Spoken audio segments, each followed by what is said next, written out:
Cette vidéo vous est présentée par la boutique de Diceall.com, les prix les plus bas sur vos jeux de société favoris.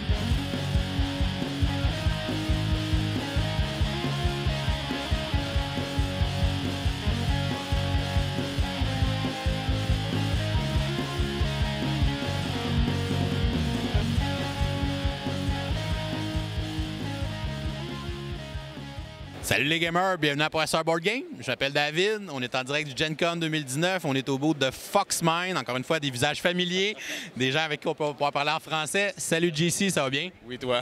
Super, comment se passe ton Gen Con jusqu'à maintenant? C'est la folie. En plus, on est samedi matin maintenant, les gens arrivent, sont excités. Il y a beaucoup de gens qui n'étaient pas là les autres jours d'avant. Mais nos jeux font vraiment fureur, surtout avec les familles qui viennent ici nous visiter. Super, qu'est-ce que vous avez emmené comme nouveauté au Gen Con cette année? La grosse nouveauté qui est vraiment attendue, c'est Bermuda Pirate. Autant au Québec qu'ailleurs dans le monde, les gens ont vraiment aimé le concept parce que c'est un jeu de dextérité magnétique. En fait, on a des aimants, on a l'élément dextérité, puis il y a un élément mémoire aussi. Donc, ça attise beaucoup la curiosité, surtout quand les gens voient le jeu en action. C'est vraiment un jeu où les gens vont s'arrêter et vont vouloir l'essayer. Le principe du jeu, en fait, c'est qu'on a une île avec 4 trésors de différentes couleurs. L'objectif des joueurs ici, c'est de prendre son bateau, se rendre à l'île, aux différents ports, et aller chercher les trésors et les ramener à sa propre île pour gagner la partie. Ça semble vraiment simple expliqué comme ça, mais c'est pas si facile, surtout que le plateau a de l'air très vide ici parce que sous l'eau se cachent des tourbillons marins. Donc, ce qui sont les aimants, en fait. Effectivement, c'est ça. En fait, l'aimant se trouve à l'intérieur du bateau et sous l'océan, on a des disques métalliques qui sont les pièges qui représentent les tourbillons marins. Si je fais un exemple pour montrer comment le jeu se joue, on prend son doigt comme ça, on pousse dans une direction jusqu'à temps qu'on atteigne un piège. On a vu, il y a un mouvement subi qui s'est fait. Le bateau s'est arrêté. Je dois à ce moment-là prendre mon bateau et le replacer ici. Et je peux marquer le piège avec une bouée. Comme ça, les marins savent qu'il faut éviter ce piège-là qui se trouve sous l'océan. Sinon, il faut essayer de t'en souvenir. Oui, tu peux essayer si tu veux t'en souvenir, en espérant que d'autres joueurs tombent dans ce piège-là, c'est possible de le faire. Et puis sinon, pour un public plus jeune, tous les éléments visuels qui se trouvent sur la carte, donc disons le monstre du Loch Ness, les pieuvres, la baleine, servent comme repère visuel. Donc ça veut dire que si on a un piège ici, l'enfant ou l'adulte peut se rappeler qu'il y a un aimant à la tête. La deuxième nageoire du requin, il y a un piège. Exactement. Une fois qu'on a poussé notre bateau jusqu'au port, ce qui arrive, c'est qu'on peut mettre un trésor sur notre bateau. Donc, je vais le prendre comme ça ici, l'ajouter sur le bateau. Et je peux, à ce moment-là, décider soit de revenir par le même chemin que j'ai pris, parce que je sais que je n'aurai pas de piège sur ma route, ou je peux décider de pousser ma chance et d'aller chercher les autres trésors autour de l'île. Si je fais ça, par contre, je risque de potentiellement perdre mon trésor. Disons qu'on fait le test ici. Je pousse comme ça. J'ai réussi. J'ai réussi à 30. Donc ça, c'est très chanceux parce que je ne savais pas s'il y avait des pièges ou non. Hop. C'est ici. Les pierres précieuses dans l'eau. Oui. En fait, ce qui arrive ici, c'est que le bateau a un système de catapulte caché sous le bateau. Ça, on peut le montrer à la caméra. C'est tout simple, hein? C'est une toute petite ligne qui sert de balancier pour que le bateau, une fois qu'il atteint des pièges, soit propulsé. Ça sert de repère aux gens pour savoir que, bon, ton bateau est piégé, mais aussi ça sert de catapulte pour envoyer les trésors dans l'eau. Donc, le bateau, à ce moment-là, retourne à son endroit initial, mais ce qui est vraiment intéressant, c'est que les trésors restent dans l'eau. Et les gens peuvent aller chercher ces trésors-là. Donc, il y a vraiment une évolution intéressante du jeu qui est un peu aléatoire, mais aussi qui va en fonction du risque qu'on prend.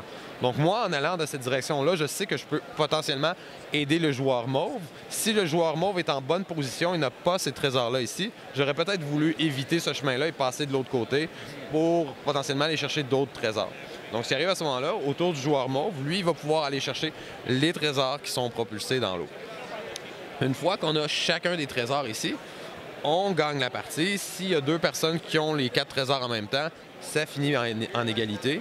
Les bouées servent vraiment comme marqueur, mais dans la version avancée du jeu, il y a une version avancée du jeu qui s'appelle Pillage de trésors.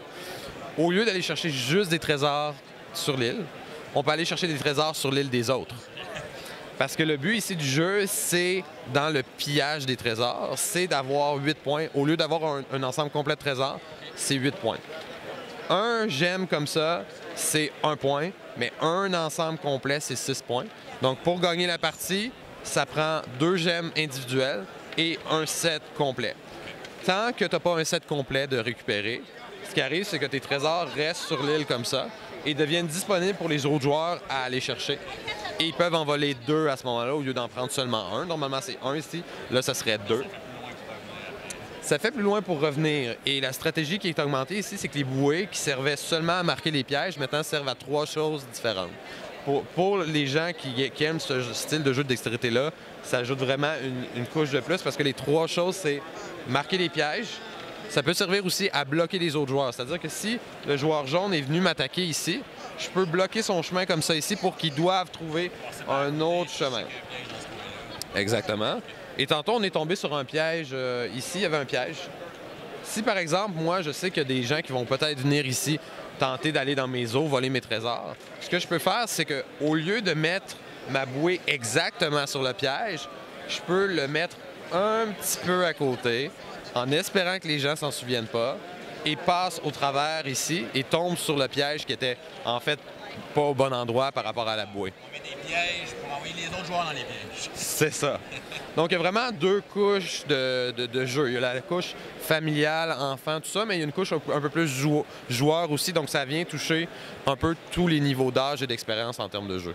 Ça semble super original puis super sympathique à jouer. Vraiment, wow! Et la magie aussi derrière, c'est ce qui est à être expliqué, c'est comment on change la disposition des pièges dans l'eau. Parce que les gens disent, bon, une fois que j'ai joué une partie, je sais sont où les pièges. Il y en a un ici, il y en a un là, il y en a un là. Mais en fait, sous le plateau, si je montre comme ça ici, on a des drapeaux qui servent à bloquer le plateau. Et c'est comme des tuiles interchangeables. C'est ça. Les tuiles, je les ai ici. Ce sont des tuiles qui sont un fond marin. Et le fond marin est identique sur chacune des tuiles. Et on peut en fait les mélanger et les tourner de tous les côtés. Et on a des trous ici pour les fixer sur les drapeaux. Et à ce moment-là, ce que ça fait, c'est qu'on a au-dessus de 250 combinaisons possibles. Ce qui rajoute vraiment une belle variété. Donc, en résumé, c'est vraiment un jeu pour enfants unique, qui est différent, qui allie mémoire, dextérité, fait qu'il y a un aspect aussi un peu éducatif, mais c'est très, très, très ludique à la base. Et vraiment, les gens, quand ils viennent à Gen Con ou dans d'autres conventions qu'on a faites pour montrer le jeu, ils s'arrêtent, ils jouent le jeu, ils se disent ben, je connais pas vraiment quelque chose qui se compare à ça sur le marché. Puis ils sont très attirés à prendre le jeu tout simplement parce que ça offre quelque chose qu'il n'y a pas encore. Quelque chose de différent. Exactement. Puis avec tous les jeux qui sortent à Gen Con et ailleurs, c'est très difficile maintenant de se différencier. Puis avec tout le travail qui a été mis là-dessus, je crois qu'on a vraiment réussi à atteindre un niveau de qualité qui est excellent, vraiment. Super. Est-ce que vous avez emmené d'autres jeux aussi à part Bermuda Pirate? Quick Link, pour le public québécois, ça va s'appeler Picmo. C'est un jeu, en fait, moi, là, pour Noël, en famille, avec les grands-parents, avec cousins, oncles, tout ça. C'est super parce que c'est un jeu vraiment mots de base. Ceux qui ont aimé Mots Rapido, par exemple, ça s'enligne dans le même style de jeu. La différence, c'est qu'on a un bâton queener. Donc, le bâton, on appuie dessus. C'est comme un jouet pour chien, un peu. Ça fait un petit bruit de couinement. Et le but, c'est d'aller chercher le plus rapidement possible des mots en cognant sur la table et en récupérant des mots qui ont un lien avec un autre mot. Donc, par exemple, si je tourne une carte et la carte, c'est marqué ballon. Bon, ben s'il y a le mot rond, ben, je peux aller chercher le mot rond. Après ça, j'enlève la carte du bâton et je vais chercher d'autres cartes, donc colorées ou vides. Et à ce moment-là, on prend le plus de cartes qu'on peut, mais à chaque fois qu'on prend une carte, à la fin, il va falloir justifier le lien. Et si jamais on veut contester le lien, c'est là que le fameux bâton queener sert, parce que les gens appuient sur le bâton queener et ça fait beaucoup de bruit. Et ça crée... C'est un jeu très vocal, c'est un jeu très social. Donc les gens qui aiment les jeux sociaux de mots vont vraiment aimer ce titre-là qui sort à l'automne. Super. Puis à part celui-là, est-ce que vous en aviez d'autres? Ben, en fait, pas à Gen Con, mais en ce moment, on travaille très fort. À Gen Con, il y a le jeu Spyfall Time Travel qui est présenté. Nous, on travaille sur maintenant la version Agent Trouble Voyage dans le temps. Qui est version francophone, dans le fond. Version francophone, c'est tout nouveau, c'est vraiment pratiquement un scoop ici, mais on présente ça à l'automne, puis on est très content de la tournée de choses parce que c'est un excellent jeu aussi, très social et très... la version Voyage dans le temps ajoute vraiment une couche que les autres jeux précédents n'avaient pas. Donc, c'est ça, je me demandais, qu'est-ce que ça ajoute comme twist? Parce que moi, je suis un grand fan du Spyfall original. Qu'est-ce qu'il y a de différent dans le Voyage dans le temps? Bien, en fait, le titre le dit en lui-même, c'est-à-dire que le Spyfall original, les gens doivent trouver la localisation et là, c'est très générique, c'est-à-dire qu'on y va avec des éléments du décor, on y va avec des éléments visibles sur la carte, mais quand on tombe dans le côté historique, bien là, on peut faire des allusions à des périodes du temps. Donc, le style de questions qui va être demandé va être vraiment différent, c'est-à-dire qu'il va y avoir des questions, oui, sur le lieu, et les gens qui n'ont pas trop de connaissances en histoire vont être capables de faire quand même le jeu et apprécier le jeu autant. Par contre, ceux qui ont un peu plus de connaissances à ce niveau-là historique ou qui sont capables de faire certaines références, parce que c'est très général, hein? C'est pas très, très pointu nécessairement. Donc, on est capable de faire des références, des anachronismes par rapport à, bon, ben, est-ce que c'est la période où les gens se promenaient à cheval ou est-ce que c'est la période où on avait plus des mitraillettes ou plus des javelots? Donc, la subtilité dans le changement est vraiment le fun et ceux qui ont déjà aimé Agent Trouble, ben, ils vont très certainement tomber en amour avec cette version-là. Super. Bien, merci beaucoup de ton temps puis je te souhaite un bon Gen Con. Bien, merci à toi aussi.